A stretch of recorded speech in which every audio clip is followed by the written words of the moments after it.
What is going on, ladies and gentlemen? Welcome to a special episode of Faith Unaltered. We're doing the AM discussion today with Dr. Ryan Mullins on the topic of divine temporality. Joining me is my co-host, Dale. Dale, what's going on, brother? It's nice to see you, actually, instead of just a picture of you. So thanks for Hey, being here in presence with us.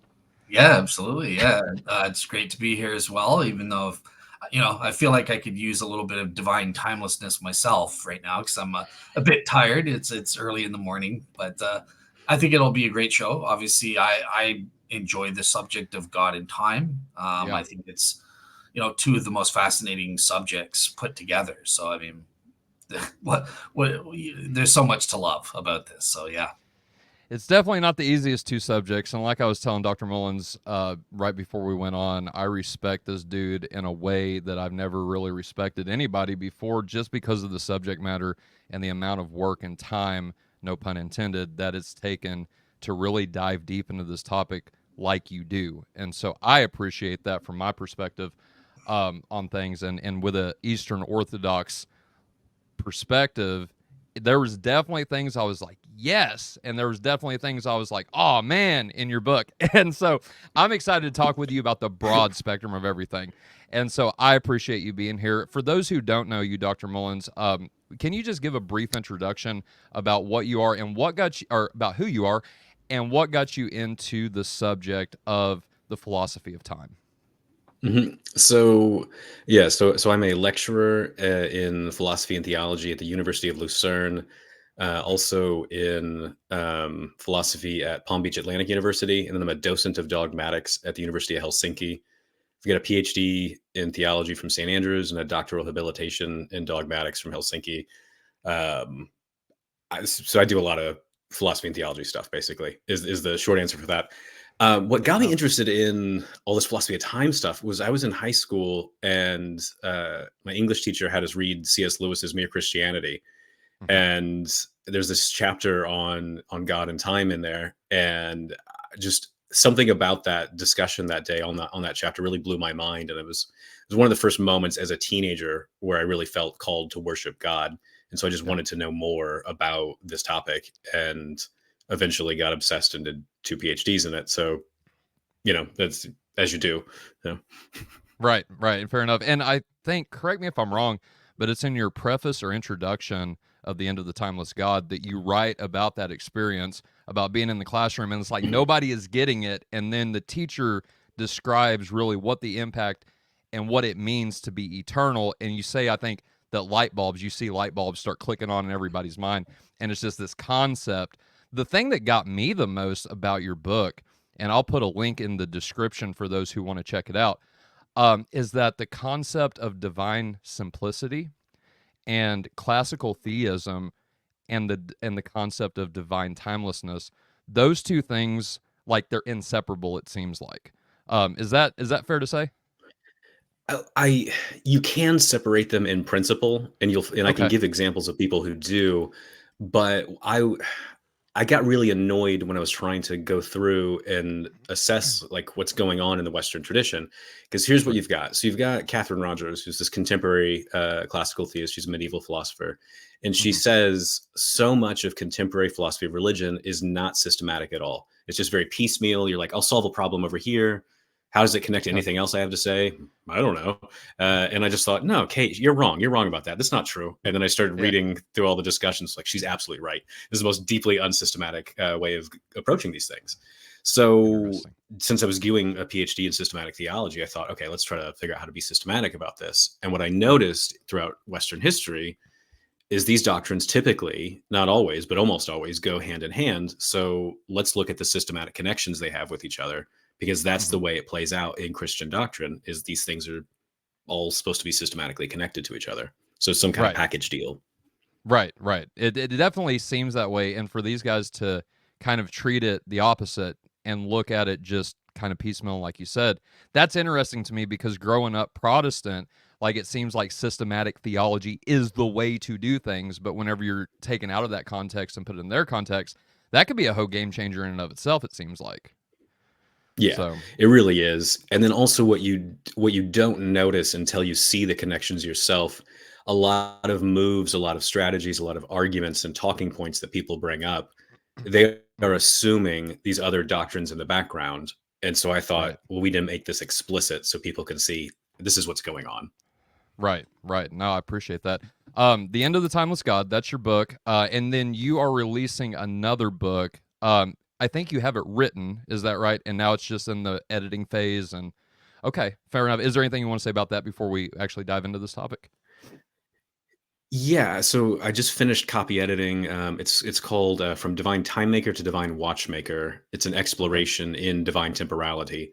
So you're going to get a very full scale, systematic development of a whole host of issues related to creation, the Trinity, providence, life after death, and divine temporality, and like, Okay. a lot of philosophy of time. But yeah, like, it should be out in a few months. I just finished the copy editing a couple days ago. They have to typeset it now. I already picked out like the really ugly book cover because they gave me the worst options. So it's gonna look dumb, but hey, the content is what matters. It's what's on the inside that matters, right? I noticed that Dr. Rob Solberg a long time ago sent me. He was trying to get a bunch of people to figure out what the design of his book should look like, and he sent like I think there were 20 different options, and he's like pick couple, and I was like none of them look good. Like who do Mhm. you got doing this for you? But Yeah, I yeah. feel the pain on that. Dale, real quick before we get into this topic, real quick, if you have not, wait till after this interview, obviously, for our audience. But we've got a lot. I think this is our what are we up to now, Dale? Like, is this number 7 that we've done on the topic of time? I know we've done a couple with Dr. David Bradshaw, Dr. Nathan Jacobs. We had Dr. William Lane Craig on. So maybe we're at 5 with you, Dr. Mullins. So I'm gonna make a playlist because we're starting to get up in that number on this topic. I want to make a playlist and put everybody on that playlist so it's easy to find. So I might do that this weekend for anybody that's interested in that. But go check out these other perspectives. Like I said, I find this topic extremely fascinating. The other announcement that I have, just real quick, and I'll turn it over to my co host, is that we now, since we hit the 4,000 subscriber mark, we are now offering memberships for those who expressed interest to me either on here or through email that they would like to donate monthly to our ministry and help fund us. We do now have that available. And so I wanted to make that quick announcement. So if you go to our I think it's just on our home channel, just Faith Unaltered, by the subscribe button, you should see a blue membership button. And if you click that, then I think I've only got 2 tiers set up, and they're super cheap. So I think the low tier is $2.99, and the medium tier is $4.99 if I'm not mistaken. So $3, $5. If you can do that, please consider doing that on a monthly basis, and that would really help fund our ministry. We're trying to get enough money to save up for a website, and so that's the next big thing on our projects. And other than that, I really don't have nothing else. Dale, what's going on, my friend? Yeah. So on my end, I've been quite busy actually. I over on Real Seekers, so I've been doing a bunch of podcasts. I Yeah. think this is within a period of a week. Literally, I think this is my 7th show. So yeah, I've been busy doing a lot of shows on a whole bunch of topics. I had my debate with Dr. Shabir Ali Yeah. on historicity of the crucifixion, and that was a great time. Gary Habermas said he was proud with how I did. Good. Um, uh, what else? I'm blanking, but um, oh, I had Otangelo Grasso on the show talking about his new book on the fine tuning argument, and a host of things. I don't want to bore Ryan with too much details, but yeah, basically, I've covered the whole breadth of Christian apologetics in a week. So Fair enough. Fair enough. An intro book will be coming out soon from Dell on the broad topic of Christianity in general. So now I'm just playing. All right, let's dive into this, guys. So my first question for you, Dr. Mullins, I'm super interested because you don't take a traditional perspective on a few different things in your book, anyway. So for those who may not have read The End of the Timeless God or other articles and papers you've written on the subject, could you give just a brief summary about your ideas about God in relation to time specifically? Yeah. So what I do in the End of the Timeless God is first step is just define what it means to be timeless, because far too many discussions don't want to define their terms, and that's just you're not going to get anywhere by doing that. Right. So to be eternal is to exist without beginning and without end, and that's not terribly Mhm. controversial. Like everyone who says God exists is almost always says God's eternal. You get a few nut jobs here or there who deny that, but everyone says God's eternal. That's not the interesting part, though. The interesting part is when people want to make additional claims above and beyond that God exists without beginning and without end. So if you want to say God's timeless or temporal, that's where things get interesting. So if you want to say God's timeless, you have to say God exists without succession. So God doesn't do one thing and then another and then another. And then you have to say God exists without temporal location. So he doesn't exist right now. He doesn't exist in the past. He doesn't exist in the future. Uh, you have to deny that he's got any sort of temporal relations of any sort. So he can't be simultaneous with anything, and he can't exist earlier than or later than, because you don't Mhm. really do a good job at being timeless if you're earlier than something. Before creation, for example. Yeah, before creation is a Yeah. big one. So I make a big deal about that in the book. And so if you want to say God's temporal, on the flip side of that, you say God Mhm. can have succession. God can do one thing after another. And God can exist right now. He can have temporal location. He can be Mhm. temporally related to things. So what I do in the End of the Timeless God is I go, okay, cool. Here's what we mean by timelessness. Now let's see, does that actually fit with basic Christian doctrine and with any of the main theories in the philosophy of time? Because this was the really controversial part, was everyone at that point was saying God can be timeless if the A theory is false and the B theory is true. A theory, B theory are meaningless distinctions. I can talk about that, if those meaningless distinctions, if you want. But there's supposed to be this meaningful distinction between the A theory and B theory. Right. And everyone's like, yeah, if the B theory is true, then God could be timeless. And I just went, did you forget what the basic content and claims of the B theory are? Clearly you did, because here they are. And then God can't be timeless on that either. And then I threw in the incarnation because I was like, why not? Let's do that. Yeah. Because this is, you've got God taking on a human nature at a particular moment that he was not always being incarnate and entering into history in a very unique, dramatic way. Is that going Right. to be consistent with timelessness and all the other attributes that are typically kind of clustered in with it? Right. Right. And so we're not talking. Well, actually, let me back up and let me And just so clarify something then real I quick. go, God can't be timeless, You're kind of so robotic. it must be temporal. What does Oh, that mean? I'll tell you in the next book. And so, yeah, I lost you guys for a second. Okay. I think you're back now, if I'm not mistaken. I see you Okay, good. moving. So, okay. I think we're good. Yeah. So then just for clarification, so you would differ then Mhm. specifically with Dr. William Lane Craig with the idea that sans creation, God exists in a timeless state, but after creation or during creation or however that, flushes out with creation. with creation, Mhm. God then becomes temporal. That's not your view. Correct. I don't Okay. really criticize that in the End of the Timeless God. I Right. only give, I think, like one brief little criticism of it, and move on. Whereas what you'll see in the Divine Time Maker book is I'm going to have a very thorough discussion of why I don't think this view works, and why you should just say God's temporal, full stop, end of story. Okay.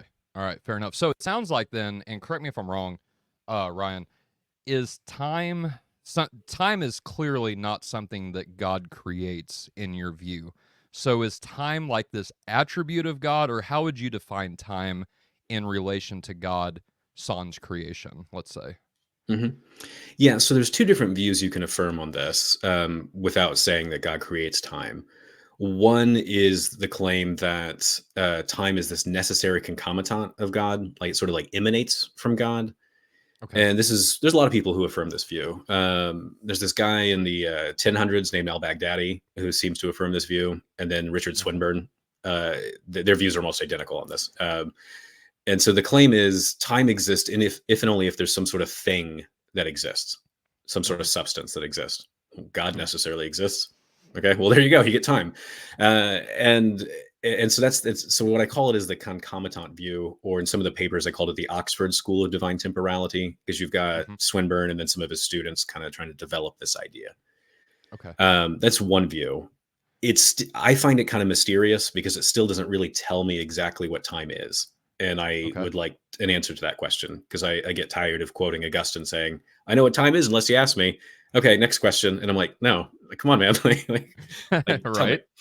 And I'm tired of like all these discussions in philosophy of time and philosophy of physics where no one's even interested in answering the question, what is time?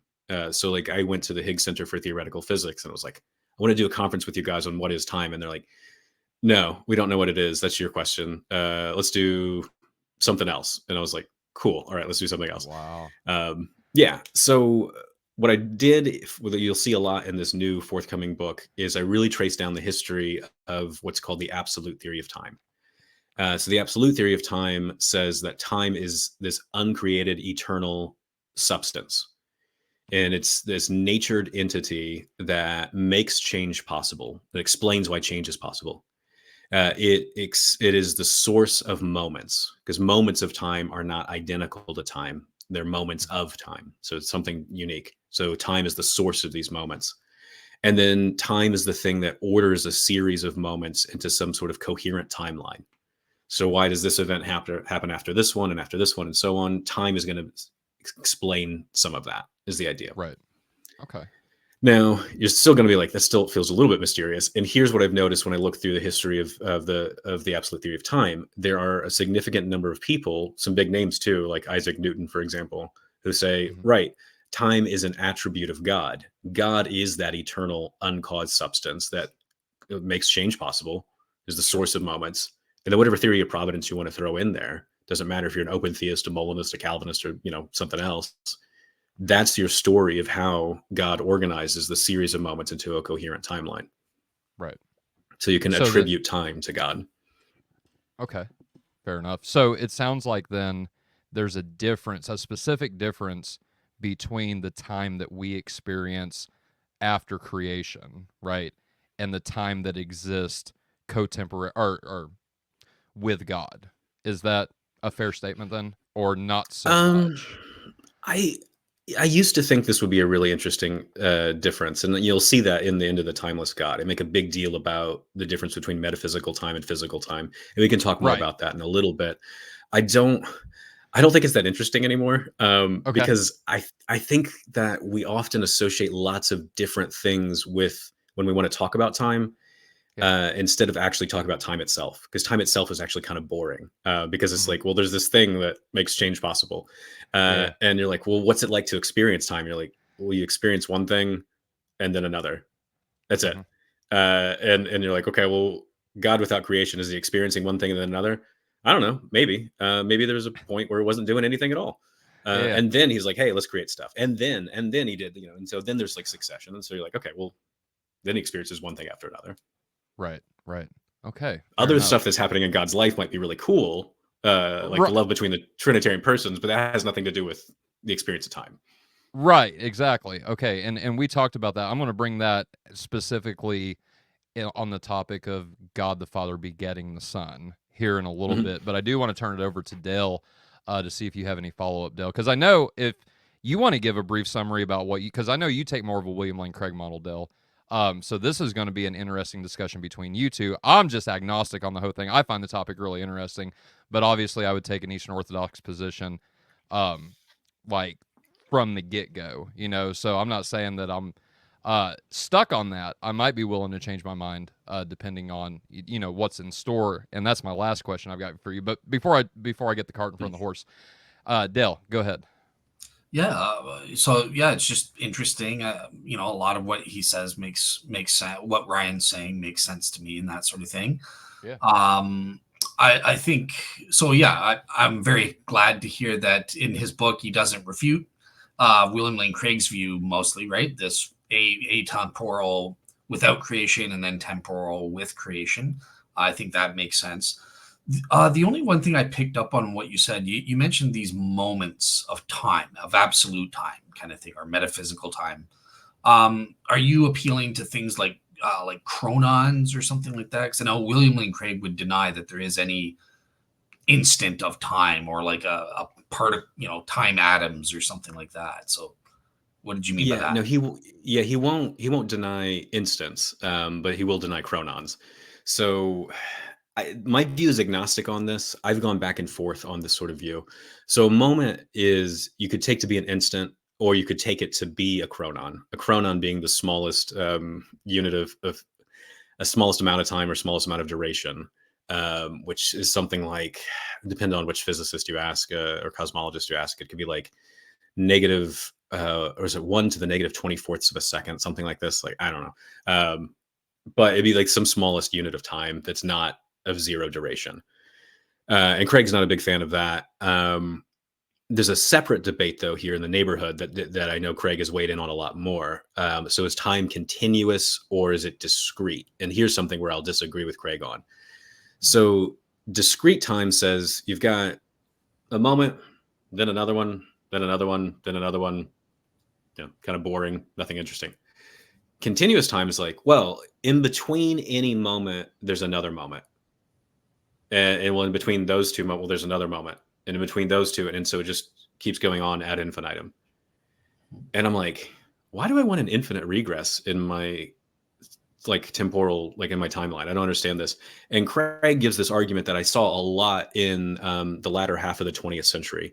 The argument, there's two arguments. One goes, well, time would just be really, really like jolty if if it wasn't continuous, if it was discrete. To which I want to say, Craig, I have no idea what it means for time to be jolty.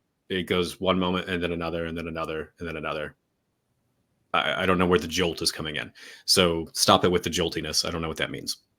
Here's the second argument, the one that so both of these are really common. It's not just Craig giving these. A lot of people give them. The second one is very prominent to go, well, the continuous theory just fits with our best physical theories. It's the one that the physicists favor, because apparently the physics, even though they're all many physicists are anti-realist about lots of stuff, apparently they're giving us the real story of the world in useful fictions that they think are not useful. But that's my bringing in my bias there for a second. I'm right there with you. I asked a bunch. Yeah, I asked a bunch of physicists about this, and they're like, "Well, yeah, I mean, it makes our equations easier if we make time continuous, because if we make them discrete, we can develop the mathematics for it. It's just more difficult, and I don't want to do it because I got other stuff to do." And I'm like, "Wait." So the philosophers are hanging a whole bunch of stuff on the fact that you're just lazy. You want to make your job easier. You want to make your job easier. That's fine with me. But philosophers pay attention to that's what's going on. Is the physicists are doing things that we all know. It's basic philosophy of science 101, which is we come up with idealized mathematical models because it's easier. And we just need some useful predictions. That's it. So I was like, we're hanging a lot of our philosophy on this. Let me wrap up the last thing about all the anti-physics stuff I said, though. So a lot of stuff in contemporary philosophy of time is really pushed or driven by physics from the 1920s. And you may have noticed it's no longer the year 1920. So why are we kind of doing that? And when you talk to the physicists, they're doing all sorts of interesting kind of projects that none of which fit into a coherent picture of the world. So back in 2004, 2005, I just forget which year now, the Nobel Prize winner for physics, his project was called Space-Time is Doomed. And he just said, look, we know the special theory of relativity is false. We know that all this stuff about space-time, the geometry of space-time is false. We need to replace it with something else. Let's go do that. And so the main project right now is to do that. And so I'm tired of having my philosophy of time based on physical theories that physicists are actively saying, can we please stop with this? We know it's not working. We got to do something else. And yet all the philosophers of time are going, let's stick with it. And I'm like, why? Did you not see that? No, okay. I was going to make a political illusion, but I don't want to do that. Don't you see that this is just not working? Can we please move on to something else? Dell, any other follow-up? Yeah. So I was trying to find something to show on the screen, but so I know this isn't your interest. You mean a picture of Biden? No. I'll say it. I don't care. It would have been helpful just for the audience to see it, but I'm kind of interested. So I get you don't really care about the physicist notions of time, but do you want to just kind of describe for the audience that, look, there isn't just one interpretation of time, physical time. I think William Lane Craig in his book has a table of at least 8 or 9 different definitions of physical time. Do you want to just kind of outline that for the audience, just so they realize, look, it's not simple in science either? Yeah, so I'll talk about it as related to one particular issue. So one particular issue is which moments of time exist, and so I want to hold a very traditional view, which is called presentism. Only the present exists. That's it. And Craig, he's a prominent defender of this view as well. And so what you'll see is supposedly the special theory of relativity cannot find the present moment. This is the common claim. Einstein, it took him about, I think it was Huh. 10 years to be convinced of this because he couldn't figure out the geometry for space time. And then Minkowski's like, no, bro, this is the geometry you need. And eventually Einstein's like, fine, whatever. So like a common legend you'll hear is like Einstein was really bad at math. So he needed these other people to kind of like try to persuade him this is what's going on. But that was super controversial at the time because you had other physicists who were going, no, this is nuts. This guy named Lawrence was just like, this is completely crazy. What do you mean you can't find the present? Here's the calculations. Here's how you do it. Here's how you find the present. So these debates happened immediately. What you've got now today is you've got lots of different people. So there's this guy named Horshava who apparently in the early 2000s, he's like, yo, this is the easier mathematics to find the present. No big deal. We found it. Next topic. But that's just within special theory. Within the general theory, it's easier to find the present because so a lot of the theories we use to calculate how old the universe is, and a lot of those theories that we use to figure out GPS stuff, like Hmm. your GPS location devices and everything, those have a natural way to identify the present within it. You can come up with other interpretations where it's difficult to find the present, but you know, but I don't know why you would, but you can. Within quantum physics, same thing. There are different theories where it's easy to find the present, other theories where it's not easy to find the present, and there's huge disagreements on this. And so, a big question is, in my mind, is why are any of you ever denying the present? And they're like, well, it's a lesson we learned from special theory. And I'm like, the theory that you think is doomed and we need to replace?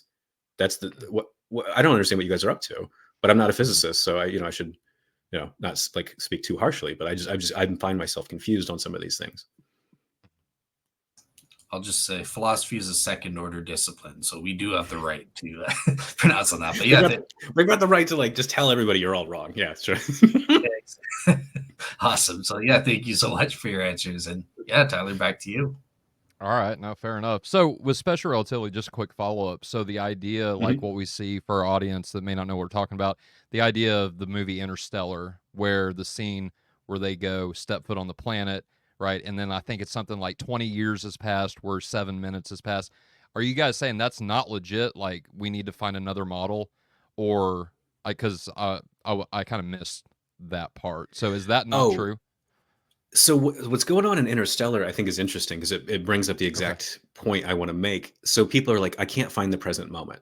And right. we can't come up with like a way to have a framework where we can synchronize all these clocks. And what you Hmm. see in Interstellar is, well, they figured it out. Right? I mean, they figured out how to synchronize the clocks to some extent, right? Like they're like, well, Right, when you go down there, that's going to be 20 years. It's only going to like our clocks are only going to register just a couple minutes. And so I'm like, right. so you already figured out, and you see this in all of like Christopher Nolan's movies, is Hmm. he's playing around with all these different things you see in time about clocks being really weird and running at different rates, but he always has absolute simultaneity between events in all of them. So you see this in Interstellar with the example you just gave. Yep. Oh gosh, what was the other one where they go into somebody's mind a whole bunch? Uh, oh goodness. I don't know. Uh, now it's gone now. It's fine, but yeah, but he does this a lot where he plays around with the weird stuff related to clocks and physics, but he always has absolute simultaneity in the stories because I don't know how you Okay. tell the story otherwise. But yeah, Right, like and right. I'm just like and I'm like right. That's what we all know to be true. There is simultaneity there. You can do weird Okay. stuff with clocks, but there's still a present.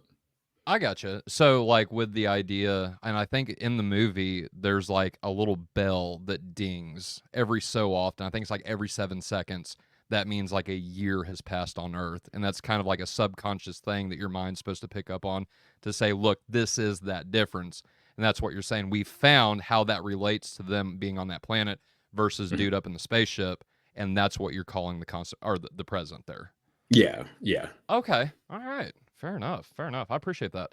All right. So I'm going to skip around on the list that I sent Mhm. you, and I'm going to go to question 4 real quick because I brought up orthodoxy just a minute ago. And again, for our audience that may not have seen this, I've done 2 different interviews with Dr. David Bradshaw and Dr. Nathan Jacobs on this topic. Um, but in the End of the Timeless God, so you reference an exact exposition of the Orthodox faith by St. John of Damascus, and it's book 2, chapter 1. And let me quote it real quick, just for our audience, and then I've got a question about it. So you say, or St. John of Damascus writes, quote, I'm sorry, this is what you wrote, my bad. Unlike Alan Paget, John of Damascus holds that God is timeless, but much like Paget, he posits that there was time before creation that could not be measured or divided. It is not, nor has it always been, obvious to Christian theologians that time came into existence with creation, end quote. So then transition into a discussion on the difference between physical and metaphysical time. And so my question for you, Ryan, in your opinion, could divine temporality actually be a concept that Eastern Orthodox Christians hold to if they make a distinction between physical and metaphysical time? Or would we have to reform our current understanding of God in total to get to divine temporality? Yeah, so let me tackle the John of Damascus part first, because I've Okay. changed my mind on John of Damascus since writing that book. Okay. I thought John of Damascus and John of Sistopolis and some of these others were doing something really cool and utterly unique when they were Okay. talking about this age before creation. Yeah. Yeah. Um, I was very wrong on that. They're not Not so doing anything much. special at all. Yeah, there's Okay. nothing unique about what they're saying. Yeah. So, as over the last several years, I've been trying to dig into really getting a good understanding of the doctrine of creation out of nothing, not just within Christianity, but within Judaism and Islam, and then also as that debate plays out between Buddhists and Hindus as well, because they have the same understanding of creation ex nihilo, even though they think it's false. Hmm. Their intuitions are almost identical. So the doctrine of creation ex nihilo says there is a state of affairs where God exists all alone prior to the existence of the universe. Right. And that what it means to begin to exist, something begins to exist when it is preceded by non-existence. So first there's nothing and then there's something. Okay. And all that John of Damascus is doing is just going, yeah, there's different kinds of ages you can talk about. Like you can talk about like a year, you could talk about like a minute. Well, before creation, there's an age of some sort, but it's without division. It's without like measure. It's without this or that. All the same things he wants to say about God being timeless. And I'm like, oh, all you're just doing is just stating there's God all alone without the universe, and then the universe comes in.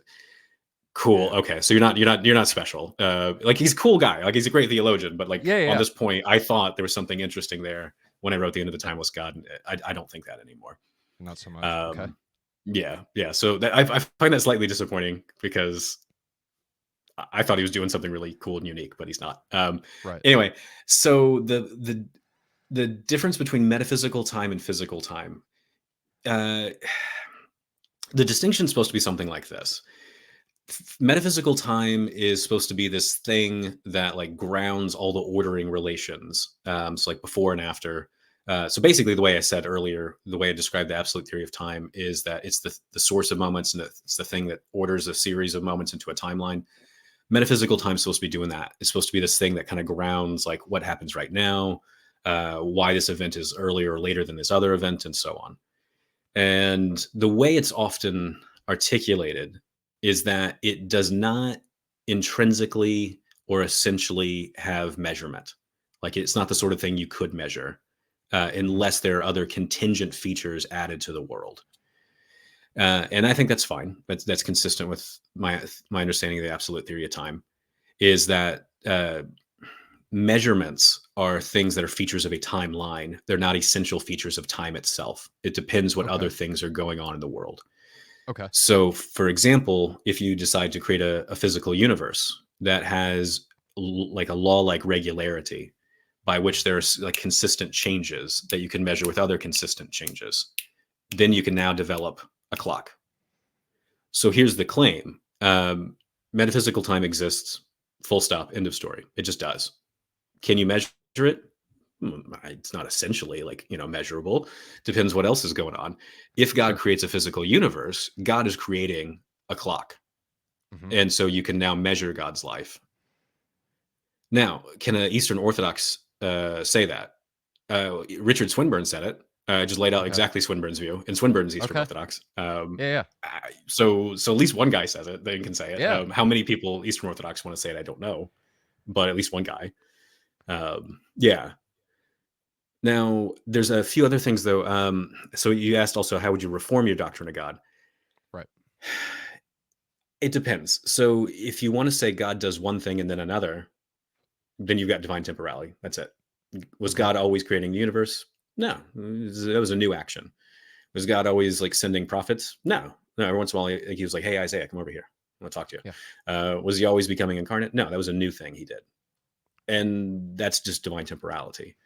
So if you can make these kind of claims, and I know different Eastern Orthodox theologians do make these claims that God performs new actions, new contingent actions that he wasn't always performing. Well, there you go. You've got divine temporality. Okay. And those, just to clarify, those don't always have to be, how do I want to word this? An extrinsic or an outside action. Could these be thoughts as well? Because the reason I'm asking that, I don't know if I should mention a name and be controversial or not. I might keep it quiet for now, and if I get a little wound up later, I might mention his name. But there was a guy that's on Twitter. He's kind of a big name in Orthodox apologetics. And he basically, I don't know if he misunderstood what I said on a show about affirming mere dynamic omniscience, right? Because if God is free to create, that would seem to entail that, automatically. And so I don't know if he mistook me saying that as, well, now Tyler's affirming open theism, full stop. Oh, sure. And saying that that's compatible with orthodoxy, because, like I said, I specifically brought on two scholars, I would say, that are Orthodox Christians, and I asked them both straight up, is God's omniscience dynamic in our view? And both of them said yes. And so I'm like, great, there's divine temporality right there, right? And that is sans creation. If God is free to create and makes the choice to create, it's kind of intuitive at that point, right? God is acting. Yeah. And so just to clarify then, what we're saying, that entails not just the act of creation or something that's extrinsic to God. This could be internal factors as well. Is that right? Correct. Well, I Okay. don't think you should say God's actions are extrinsic, partly because I don't know what that means. Okay. And typically, actions are considered to be intrinsic to agents. But Okay. different kinds of actions, like thoughts, those are, actions. Right. I'm thinking Right. stuff right now Exactly. that's intrinsic to me. Mhm. And then I would hope, exactly like your point, if God's knowledge doesn't track reality as reality changes, then he's not omniscient. So you would hope that God's knowledge would be different from I'm not doing anything to, oh, I'm doing some stuff now. Like, Right. which it sounds very trivial because you're like, well, yeah, surely God's knowledge is going to track that. But yeah, it's dynamic in a sense, right? Because it is like he wasn't doing it and his knowledge now changes. Right. Right. And Cool. so that's right. Exactly. And so Dale, let me jump to this next question then real quick, and then I'll let you kind of comment on 4 and 5 as well. But this seems to be, from my understanding, and I could be totally off on this, but that seems to be the reason that these guys are affirming things like this is because of the essence and energies distinction. So my question then is, if you have, and feel free, if you haven't done a lot of study on this, just pass it off to Dale, and then he can comment on the questions that I just asked. But I'm just curious, what are your thoughts about the essence and energies distinction in relation to the topic of God and time, just in general? Yeah, so I've read about this in the past, and then I'm in a debate book with David Bradshaw on divine simplicity, and so I just wrote up my response to his chapter just a few days ago. So Yeah. he lays out the essence energy distinction there. So at least here's how he lays it out in this forthcoming paper.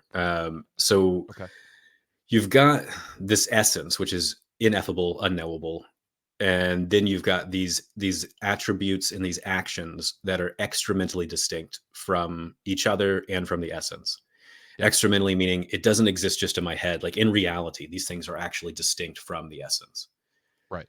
And that seems fine to me. What I find interesting is that is identical to this view in the Western Abrahamic traditions called the attributionist view, which explicitly says divine simplicity is false.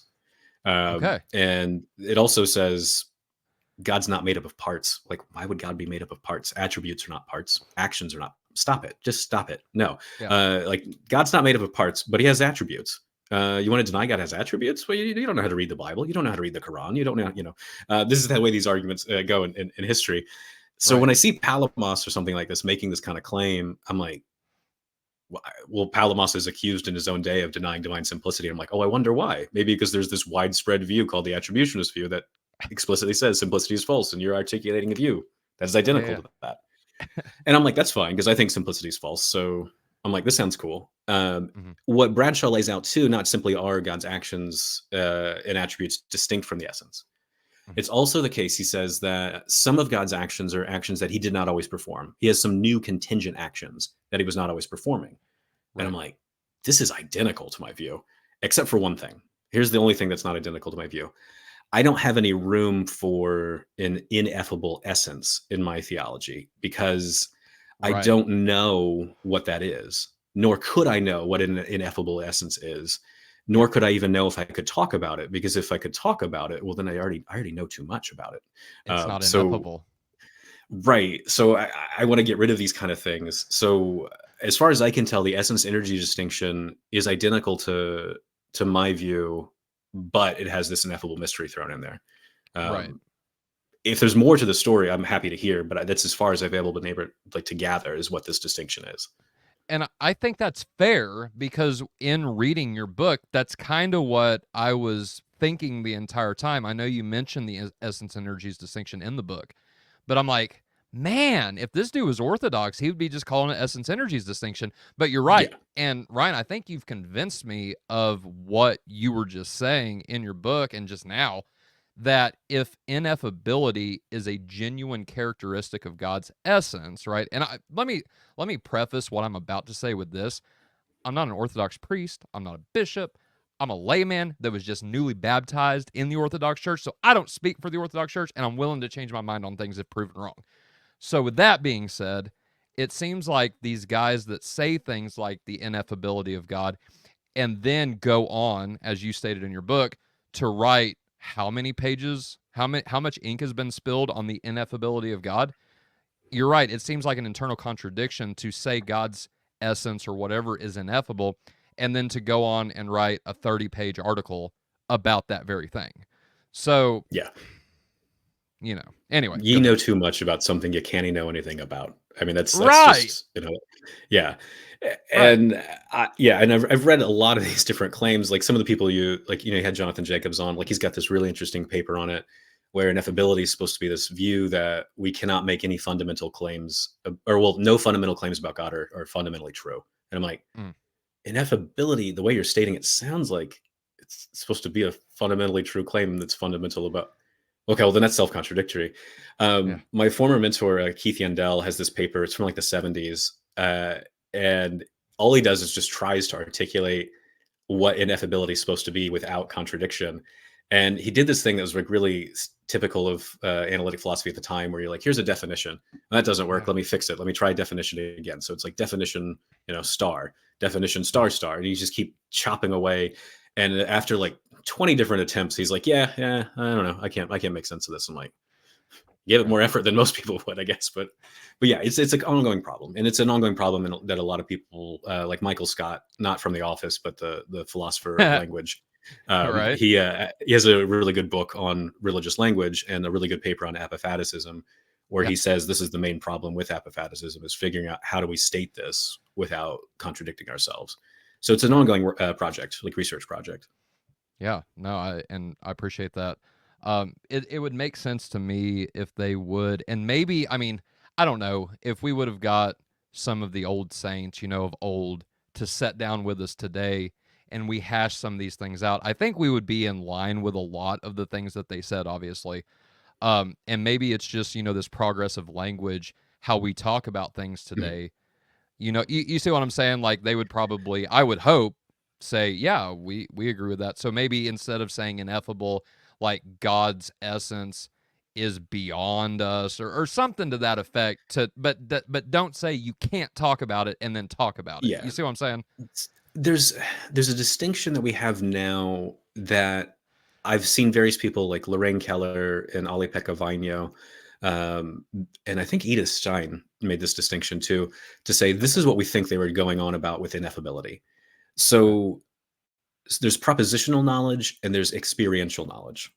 So I Mhm. can state that the rain in Spain falls mostly on the plain, and you can Mm. know that, and we can talk about it. Yeah. There's something that it's like to actually experience the rain falling. And I was in Spain just a couple weeks ago, and there was no rain, and so I didn't experience this, but it's just dreadfully hot. But Yeah. there's something that it's like to experience that, and that Yeah. experiential knowledge is not reducible to propositional knowledge.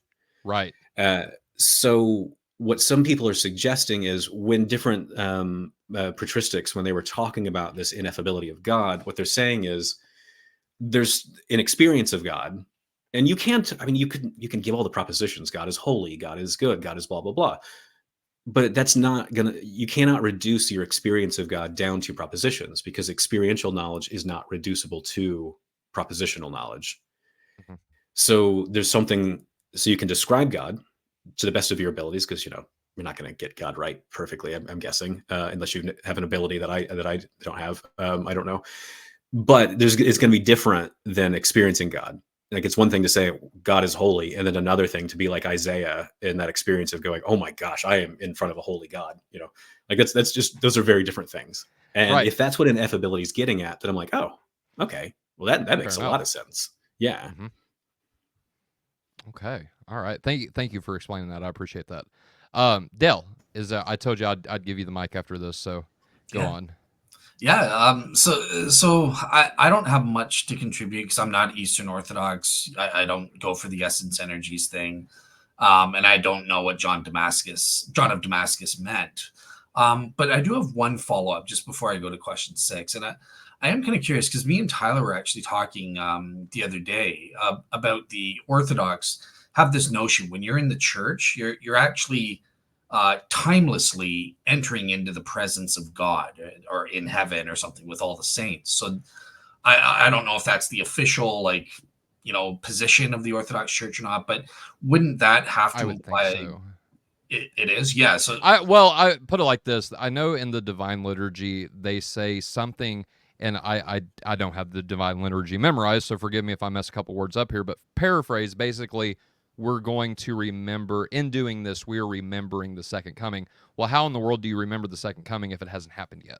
And so right. there's this idea of participating, and the same goes with the Eucharist, right? Like we are experiencing and participating in the same sacrifice that Jesus offered 2,000 years ago in the year 2024. Now, I can't get philosophical about that because I don't know how that works. Maybe, Ryan, you can shed some light on that. But with that being said, yes, so because it's mentioned in the Divine Liturgy, Dale, I would say that's the quote unquote Orthodox, position on that. okay, so yeah, so my question was going to be like, well, wouldn't that mean that God would have to be timeless? Although there is a sense of tense, right? Because even though it's a future event, they're remembering, so they're not actually Mhm. experiencing. So to Mm-hmm. me, it looks like a mess. But like, I'm kind of Yes. curious, like, what is that about? Yeah. Yeah, so I don't know if it's the official claim, but I see it a lot. I've seen it a lot in a lot of Eastern Orthodox thinkers and a lot of mystical theologians. You see it a lot in near-death experience literature. This claim that you've got these significant moments where you're able to transcend time itself. Mm-hmm. And so I've got another forthcoming book that should be out hopefully in a few months as well, called Eternal in Love, a little book about a big God. And I've got a section in there where I try to distinguish different kinds of questions that people ask about time. And I say there's the really boring question, what is time? And that's the one no one's interested in. What people always want to jump to are significant events in history. Like that's what people are really interested in. So Mm-hmm. when you see these kind of mystical stories or accounts of like somehow transcending time in a near-death experience or in the liturgy or something like that, I think what people are really trying to do is they're trying to figure out how do I best capture this incredibly significant moment in history or this event. And sometimes words fail you to do that. And so we give a mishmash of different metaphors and whatnot. And then sometimes we'll say it's timeless. And I'm like, okay, so let's see here. To be timeless is to exist without succession and without temporal Mm-hmm. location. You walked into the church. and then it became timeless, Look, and then you sing some song, you know. So I don't you know see if what I'm- any.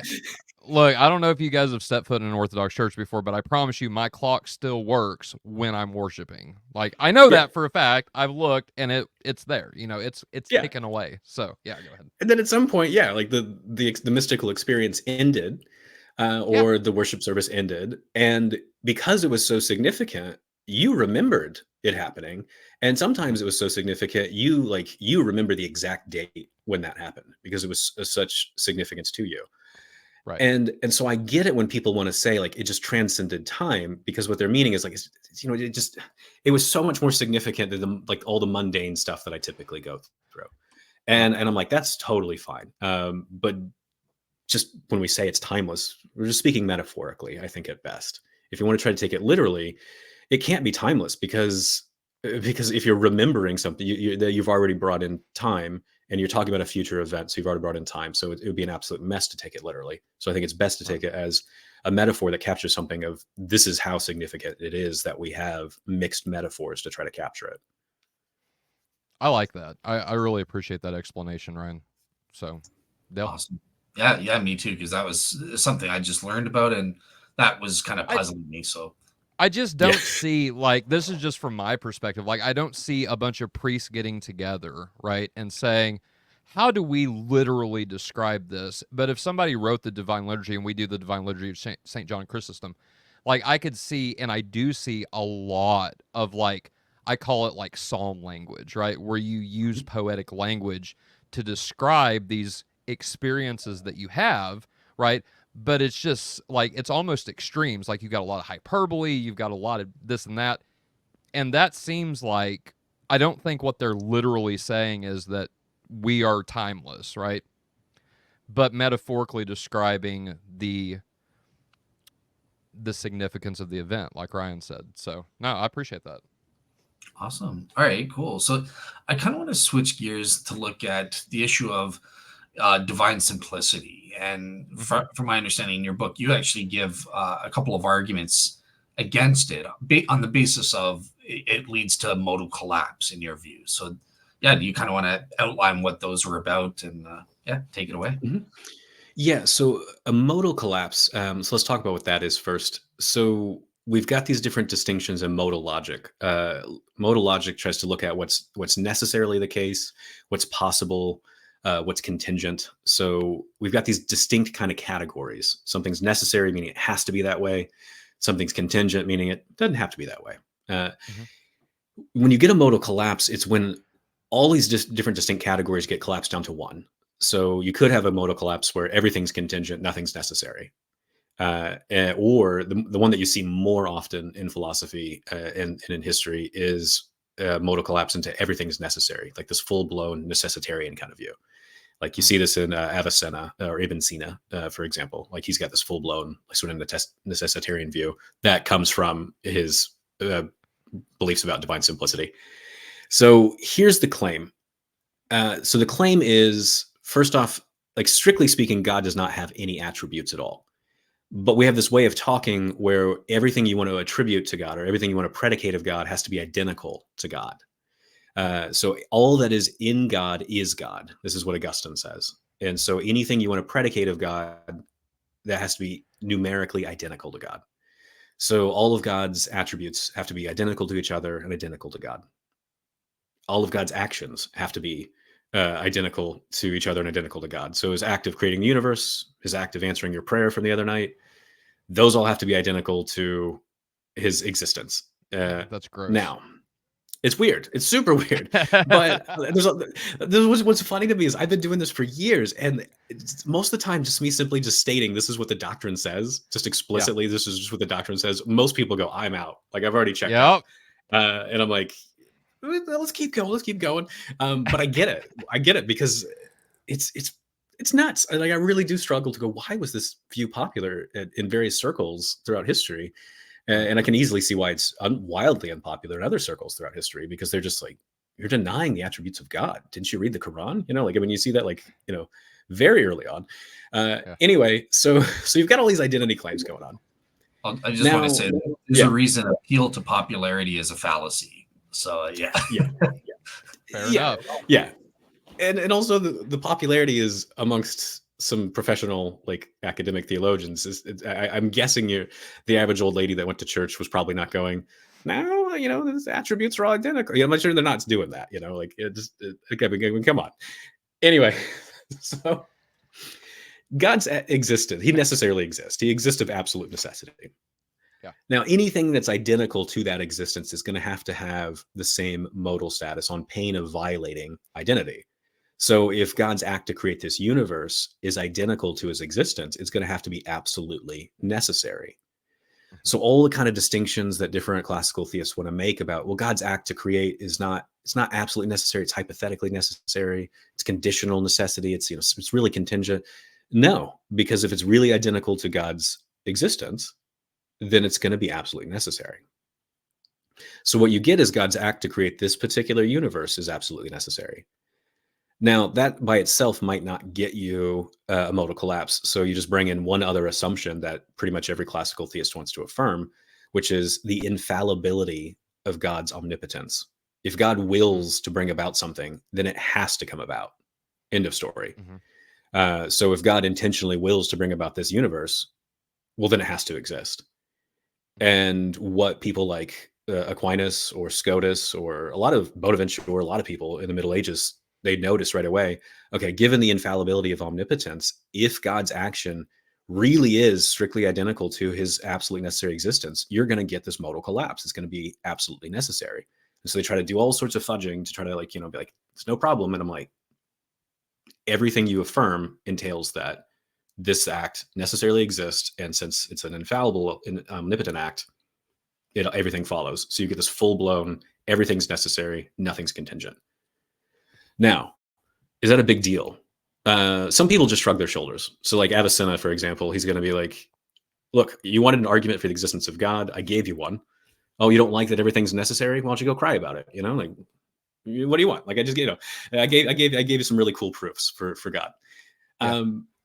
Catherine Rogers, she's a little bit more bothered by it, but not too much. She's just like, well, let's not call it a modal collapse because it sounds like stuff's falling on you, and that's bad. You don't want things falling on you.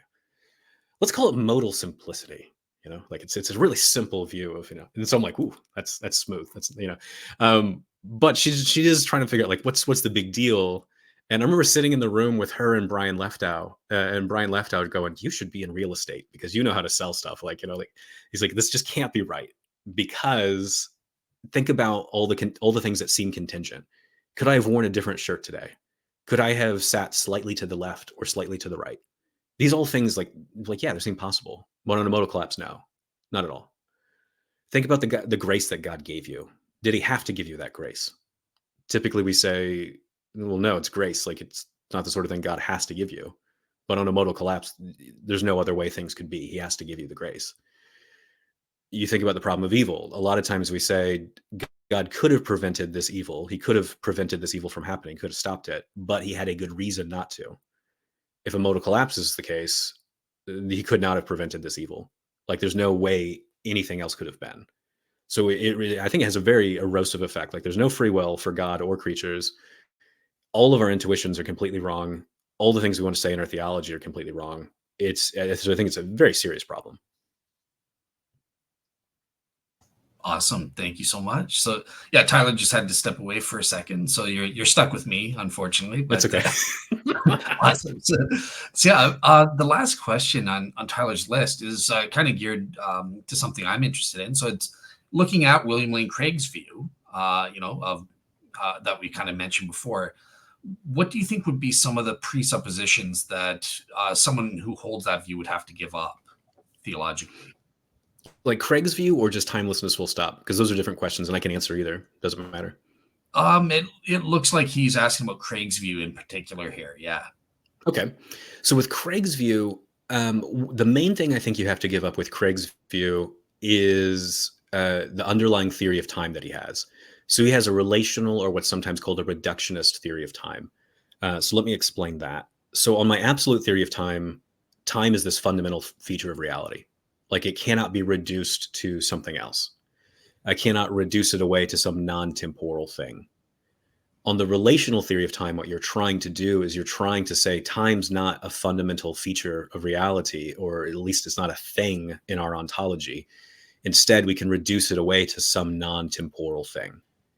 And so what I want to say, and what you'll see me do in the forthcoming book on divine temporality, is I'll lay out all the different attempts to reduce it away to some non-temporal thing and show that in each case you snuck in time.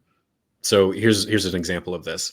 So a lot of relational theorists will say, okay, we need to find some non-temporal thing in our ontology to reduce time down to.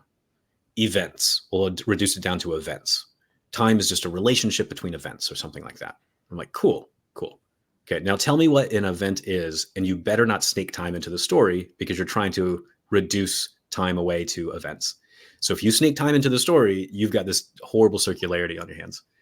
And I'm like, okay, cool. Here's what an event is. An event is a substance having a property at a time. And I'm like, well, now hang on. Yeah, the one rule was like, don't sneak time into the story.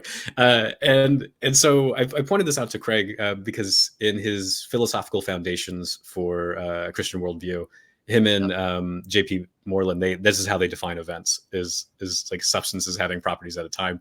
And so Craig was like, well, maybe we should just revise that definition of events and stuff. I'm like, cool story, but like, now you've got to explain how these events are related to one another. And again, that relationship better not be simultaneity, because that's the temporal one. Better not be earlier or later then, because that's, again, we're sneaking time back into the story. And I just don't know how you do this. So Ulrich Mayer is a philosopher of time. He does this. I'm following his footsteps in this. So he does the same thing, going, here's all the definitions of events, then from all the major metaphysicians, and every single one of them sneaks in time. And Galen, he actually had the same kind of argument against Aristotle. And you see Aristotle constantly flubbing like back and forth going, well, time's not exactly change. It's kind of like change, but like, he's always like kind of like faffing around to avoid these exact kind of circularity problems. And I just don't know how you can do that. So if you like Craig's view, you have to get out of the circularity problem. If you are going to reject Craig's view and go to mine, I think that would be the big philosophical change you would have to make. You just go, okay, I'm going to get rid of the relational theory of time, and I'm going to affirm the absolute theory of time. And so, on the absolute theory, time can exist without change. So there's no reason to say that this sans creation is a timeless state of affairs. It's just a temporal state of affairs. It's a very long way of saying I'm right, Craig's wrong. I mean, that's like that, but that's the big idea. Fair enough. All right. Tyler, over to you. What do you want to go to audience questions, or you have a question for me, or? Well, if Ryan, if you're okay with that, we do have a couple audience questions. Mm-hmm. Do you mind answering audience questions? Yeah, it's fine. All right, bet. Okay, so Dale has to hard stop here in about 20 minutes. I know he's got another show lined up at 11 o'clock. And I definitely want to give you some time to get there. I'm not enjoying this philosophy of time. Unlike you two, I have not had enough. I'm going to continue because I still find it fascinating. So yeah. Absolutely. No, absolutely. All right. So if you have a question, we do have some questions come in. If you have a question, put @Faith Unaltered, and I will see it in the chat. If you want your question to move up to the top of the list, hit us with a super chat. You can do that by clicking the $ at the bottom of your video and following the all on-screen instructions from there. And the first question is, where is Ryan's nail polish? I actually removed my nail polish this morning before getting on because it wasn't looking good. So yeah. Oh. So I actually removed it like an hour before we started recording. Now I got to know, what's the story with the nail polish? I feel like there's a super awesome story behind this. So there's really not. No, it's just okay. you go to a heavy metal show, you go to a goth dance party, Yeah. You want to just look cool, put on some nail polish, I've been there a few times. What I usually tell like a lot of my fans is when people get really animated about it in the chats on a lot of these live videos, like, what's up with his nails? Like, why is he doing this? Is there some like political agenda there? And so what I tell a lot of people who listen to my podcast, I'm like, just tell them I'm a Satanist. It's fine. Just and so they'll say like, the worst I did, I didn't feel bad about this at all. So one guy was like really like upset going on about my nails. And I was like, I have a medical condition. I don't like to talk about it. Thanks for bringing too much attention to it. And he's like, I'm very sorry. I'm so sorry. And I'm just like, he actually believed that. What is this? See, Dale, you could do that with the sunglasses thing because you actually do have that medical condition where light is sensitive to you. Because we get asked all the time, why in the world does Dale wear sunglasses? And I'm just like, because he wants to look cool. Like, that's the coolest way to do it. In the first place, that should be good enough. Like I'm the kind of guy, like it's weird when people are like, oh, what are you? If Tim Pool wants to wear a beanie, okay. If you want to wear socks and sandals, okay. I don't care really, but yeah, like for me, I actually do have a medical thing with my eye. In fact, I was struggling right at the beginning of this show because I rubbed it the wrong way, so I had to go, clean it out and stuff like that. But so I do have a medical thing, but. Well, I think I've got a more extreme story than both of y'all. Right before, so we were going to interview Archbishop Angelakis over demonic possession, and right before we went live, I was going to wear a pig mask. Before he came on, like I was going to do the pig mask, and then the last second, I was like, I've never met this dude before. Maybe I shouldn't. And I pulled it off the last second, so I scrapped that idea. But that was going to be a thing, and the pig mask is going to come in an interview sometime in the future. If you want to see that, make sure you're a member, because that will be a members only live stream for sure. But yeah, so the pig mask is definitely going to make a return, or a debut, I should say. So it will happen at one point. But all right, right on. So the nail polish. So you're a metalhead. Is that fair enough? Yeah. That's the answer. All right, right on. A guy at work just introduced me to a band, Spirit Box, and I've been listening to them lately. I don't know if you're familiar. But Spirit Box is definitely an interest. I love a chick that can growl and then clean it up like from verse to chorus, and so She's that good. just yes, very arch enemy. So anyway, to get back to the audience questions, we're gonna transition into a metal talk. But okay, so BJ Allen asked, was he, and I'm assuming he means the Son, always incarnate? No, but he always knew he was going to incarnate, right? Or timelessly, he just knows it, right? Do you need BJ to kind of elaborate on that, or do you get the general concept? Yeah, I get the idea. It depends on what you think about your doctrine of providence and omniscience. So if you're like a theological determinist, so like a Thomist or a Calvinist, even though some Thomists will be like, we don't affirm this, and I'm like, okay, fine. Other Thomists are like, yeah, it's just determinism. If you've got some view like that, or you've got a Scotistic view, or you're a Molinist, or you're a Calvinist, there's this dirty little secret that nobody likes to talk about. And so I try to exploit it a lot in my forthcoming book, Eternal in Love, a little book about a big God, and a paper that I just published that just came out called Does Providence Entail Divine Temporality? Maybe. Because they let me get away with a cheeky title finally. Anyway, yeah, because a lot of times these journals are like, that's not very professional. And I'm like, oh my gosh, do you have a sense of humor? Do you like entertaining writing style? No, they don't. No. Anyway, no is the answer. No. Here is the dirty little secret everybody looks over. So you've got these logical moments supposedly in the life of God. And at the first logical moment, there's this thing called natural knowledge. What does God know then? God knows he knows his own nature. That's why it's called natural knowledge. And so what this knowledge of his own nature gives him is knowledge of all the necessary truths. It does not give him knowledge of any contingent truths. It does not give him any knowledge of what God would do in any possible circumstance, nor knowledge of what God will do. Why? Because he hasn't yet decided to do anything. And so the claim is there are no counterfactuals of divine freedom at the moment of natural knowledge.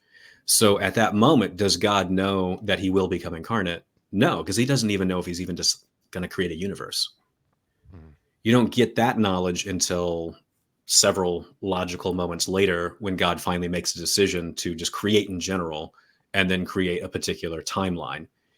And once God freely creates that timeline, then God gets this thing called free knowledge, which is knowledge of what he's freely decided to bring about. So people will try to do what they'll try to do is they'll try to embed all of these different logical moments into God's timeless life. So that way you get the claim from all of eternity, timeless eternity, God knew he would become incarnate. Right. But you get a contradiction, because what you have from all eternity, God does not know he will become incarnate, because that moment of natural knowledge, and God knows he will become incarnate. And so I'm like, okay, so you've got an eternal contradiction now in the life of God. And that's just one. We can pile up a million. I want to get rid of that. I don't want eternal contradictions in God. Yeah, no, absolutely. I think another place this really shines through is in Calvinism, specifically in the infra and supralapsarian debate. That's what they're debating, is those logical moments.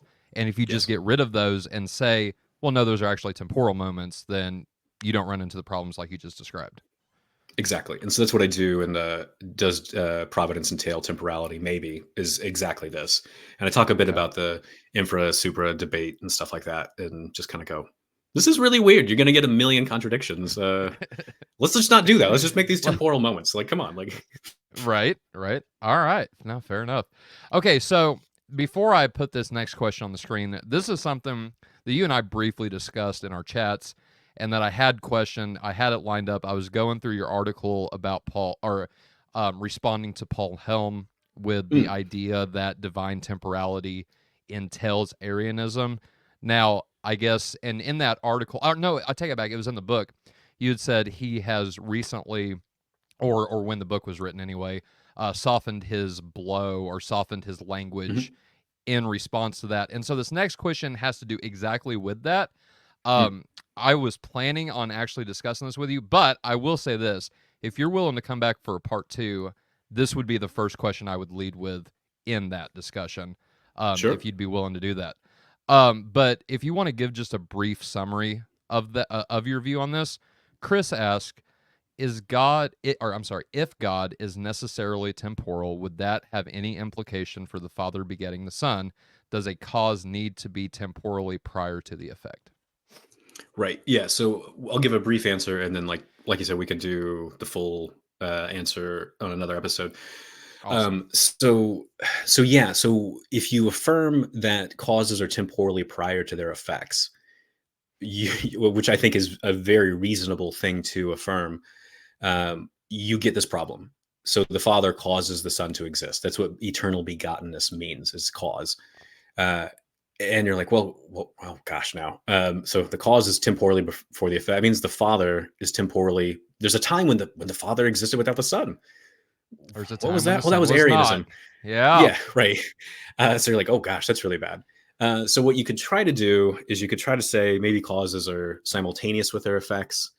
I don't think that really gets you anywhere, because that's a really weird and counterintuitive kind of view. Or what you could do is just go, hang on, the Bible never says that the Father causes the Son to exist. What is this? And hang on, I thought to be God was to not have a cause for your existence.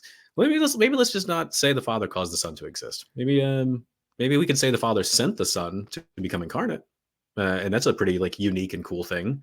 That's a biblical statement. But maybe let's not. Maybe let's just stop saying the Father caused the Son to exist. Those are some options. That's the short version. Right. No, I appreciate that. All right. And then, just if anybody was wondering, that's where I was like, oh man, whenever I was reading your book. So I would love to flesh that out with you more, because I think it definitely deserves an episode in and of itself, because that's a huge topic. And I've got a lot of material on it. William Hasker and I have 2 published debates on this. There's a lot of material on it. It's interesting. Okay, right on. Well, I think I was talking to my godfather. I think you might know him, Dr. Bo Branson, and he said that you and I, or you and him, were going to discuss something about the Trinity, correct, here in the future. Is that right? Okay. Yeah. Let me. So I am co-editing a book series on the doctrine of God with John Peckham. And we got a bunch of different books in the series, one of which is 4 Views on the Trinity book that Chad McIntosh is editing, and Bo is in there. And so my summer interns and I are setting up podcast interviews with all the contributors. So we're talking with Bo right now to try to figure out exact dates of when to interview on this. So nice. This is the full circle then, because Bo's been telling me he's been writing this book, and he's pretty much got it done. It's just waiting to be published. Okay, so you're the guy. Okay, fair enough. So Chad's the main one editing it. It's just in my book series, and I think we're just waiting on the copy editor to do her thing on that at the moment. So it's hopefully this year. Okay, fair enough. Small Yeah, world. That's awesome. That's I really know. cool. Yeah. All right, so the last question. Oh, Dale, did you want to jump in? Oh no, I was just going to bring up the last question kind of thing, but yeah, if you, Okay. all right, go Yeah. ahead. Yeah. All right. So Sam, so question number 2, does a divine atemporalist have an out that keeps them from collapsing into pantheism or panentheism? And he says, I can't seem to find any. Yeah. So to avoid pantheism is very easy, because pantheism says God and the universe are identical. All you have to do is go, yeah, God created a bunch of physical stuff and some immaterial souls, and that's all distinct from God. There you go. Like that's it. So it's very easy to avoid pantheism. And now panentheism, in one sense, it's easy to avoid. In another sense, it's not. Here's the sense in which it's easy to avoid.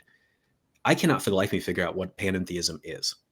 I have Fair published enough. 5 or 6 papers on this. I'm supposed to be a world-leading expert on panentheism. I've been asked to defend the view in different publications, and I've done that. I still can't figure out what it is, because it's a group of people who love to throw around metaphors, but they won't tell me what the metaphors point towards. And sometimes it's metaphors they stole from like Augustine or other classical theists. So here's the best I can figure out what panentheism is. So panentheism denies creation out of nothing, and says that God has to create something of some sort.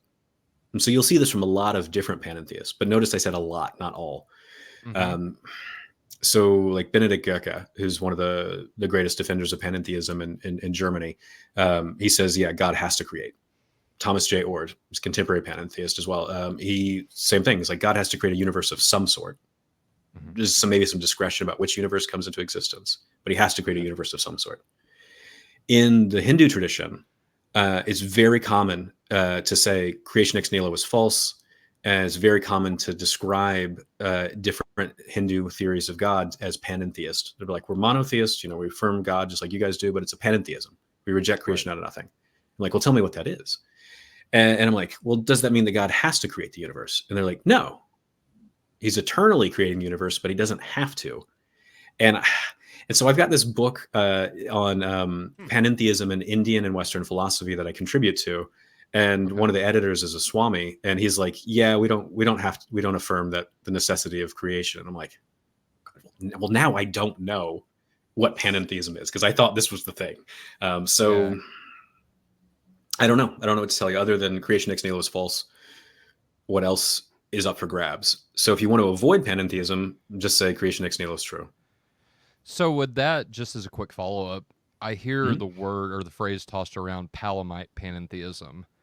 but I would think Gregory Palamas would affirm like that God didn't have to create, like there was a free choice there being made.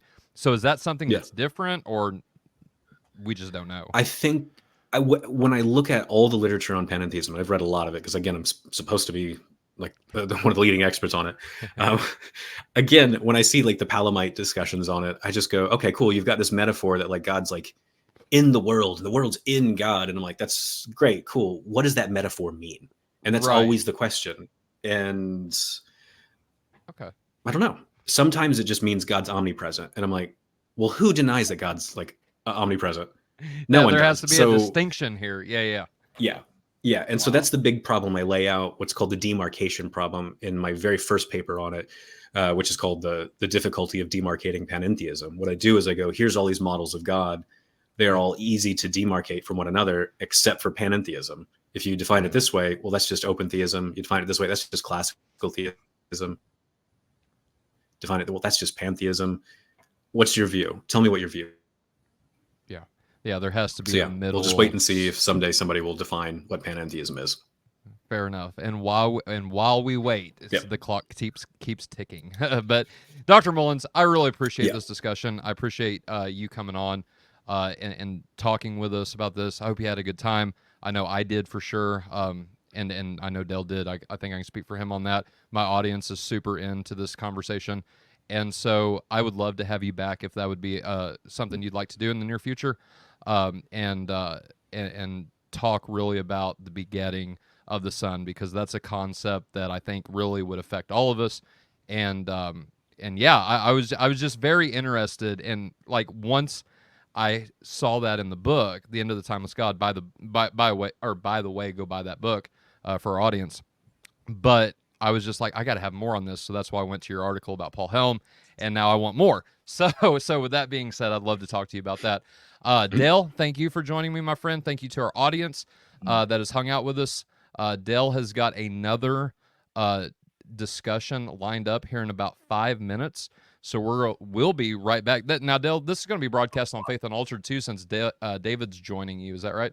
It is, yeah. Okay. Yeah, and he wants me there about 5 minutes early, so like All right. right about now. So I'm sorry for rushing this. I do. No, enjoy you're good, bro. There's no disrespect. It's a bad Yeah. scheduling thing, but yeah, I would love to be on when you come back and we can breathe, and let's just take as long as we need. So yeah, but Let's thank you do for Sure. having me on. All right. And Ryan, your YouTube channel is The Reluctant Theologian. Is that right? Mhm. Okay. Yep. All right. Fair enough. So go subscribe to Ryan if you aren't yet. Go buy his book, The End of the Timeless God. And we will see you next time. Or here in about 5 minutes. Dale and David will. So with that being said, good night. God bless. And know that you are loved.